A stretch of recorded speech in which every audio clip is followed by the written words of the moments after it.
let's take a look at our final lesson regarding matrices, and that is working with inverse matrices.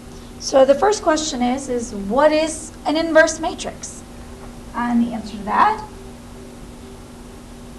is matrix B is the inverse of matrix A if, when you take A times B and B times A, you get the exact same answer, and it is specifically 1, 0, 0, 1.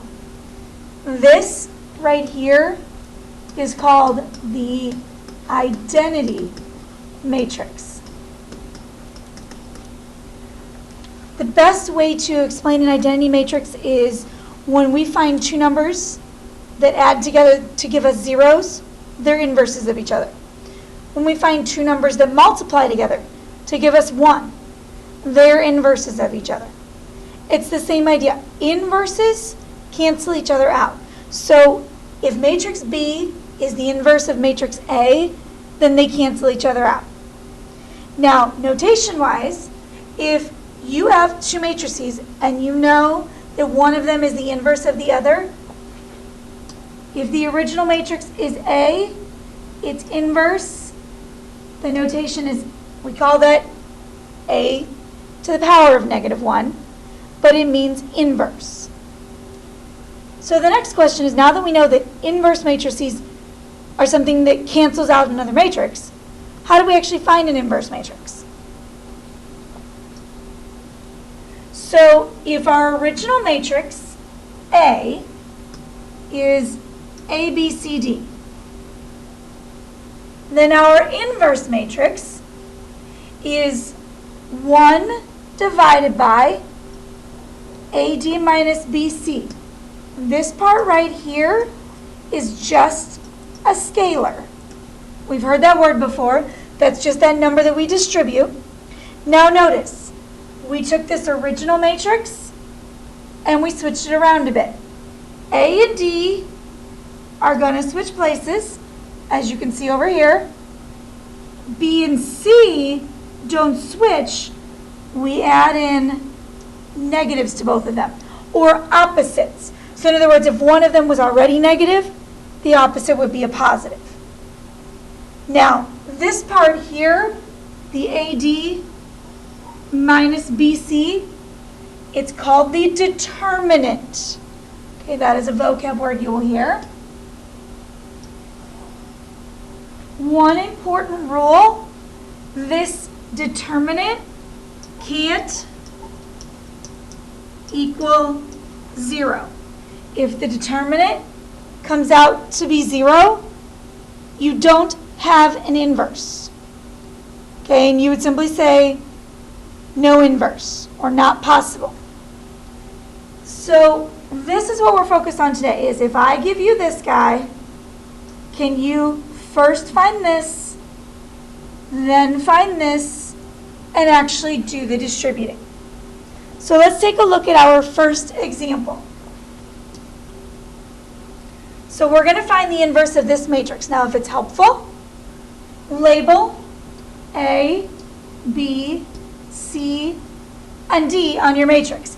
Goes across A, then B, then down C, and D.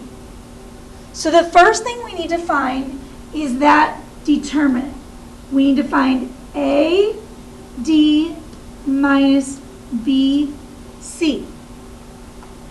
So we're going to take A, which is 2, times D, which is 3, minus B, which is 5, times C, which is 1. Now, I'm not expecting you to do anything fancy. Pick up your calculators and type in 2 times 3 minus 5 times 1. And you should get a 1. This is your determinant. Now, to find the inverse, okay, again, we're trying to find A inverse. We take, as the formula says, 1 over the number we just found. So 1 over 1 and we're going to rearrange. Remember, A and D switch places. The other two, we take the opposite. So A and D switch places. So 3 goes up here, 2 down there. The other two, we do the opposite. So -5 and -1. Now all we have to do is distribute this number to everything. Well, 1 divided by 1 times 3 is still 3. 1 divided by 1 times -5 is still -5. 1 divided by 1 times -1 is -1. And 1 divided by 1 times 2 is still 2. That is your done answer. So let's try another one on our own. Let's try another one together. So we need to start, if it's helpful, again, labeling A, B, C, and D.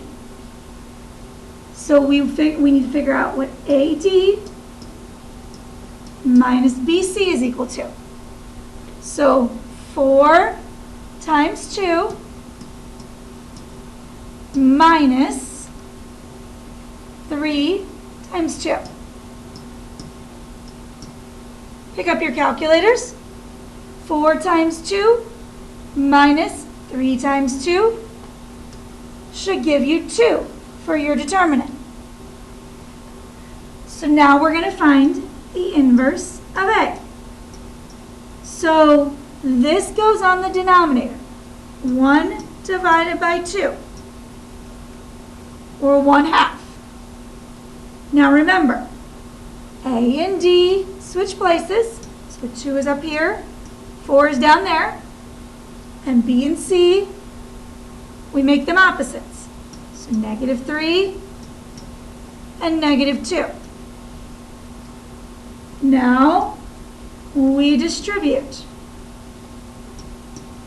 1/2 times 2, use your calculator if you have to, gives you 1. 1/2 times -3 is -1.5. 1/2 times -2 is -1. And 1/2 times 4 is 2. Now I always get the question, do you accept decimals? Decimals like this? Absolutely. That was not rounded. That was not ugly. Now if you get an ugly decimal, I expect you to hit math, enter, enter, and write it as a fraction. But that is a done problem. I think it's time for us to do one more, and then you're going to do the last one on your own. So let's take a look at this one. Label A, B, C, and D. We need to find A, D, minus BC. So A, D, 8 times -2, don't lose the negative, minus -4 times 3. Let your calculator do the tricky part. 8 times -2 minus -4 times 3 leaves us with -4. So that's your determinant. Let's find A inverse. So it's 1 divided by your determinant of -4. A and D switch places.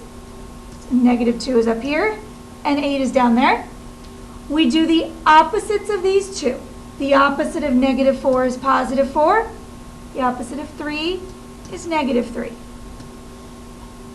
Final step, distribute, and use your calculator if you need to.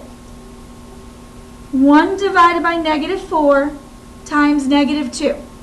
Calculator should tell you 0.5. 1 divided by negative 4 times 4, calculator should tell you 1. 1 divided by negative 4 times negative 3, your calculator should tell you 0.75. And 1 divided by negative 4 times 8, calculator should tell you negative 2. I'm sorry, this was a negative 1. And there you go. So let's go and look at example 4. Before you get started, I want you to change one thing on your paper. Your paper has a negative sign there. That will give you a massive number. Take and get rid of that negative sign so that all 4 numbers are positive. And now you try this one on your own. Let's see how you did. So you should have labeled A, B, C, D, AD minus BC. So 10 times 6 minus 12 times 4. Your calculator should have told you that was 12. So A inverse equals 1/12 times. Those two you flip-flopped, 6 and 10. Those two you made them negatives, negative 12, negative 4. And you should have distributed. Now 1/12 times 6, your calculator gave you a nice answer of 0.5. 1/12 times negative 2, your calculator should have given you a nice answer of negative 1. However, 1/12 times negative 4 was a repeating decimal. So you should have hit math enter enter and written it as negative 1/3. And 1/12 times 10, also a repeating decimal. Math enter enter, you get 5/6. Hopefully you got that one right. And that's the end of our video, and if you want to start on your homework, you're more than welcome to. See you in class.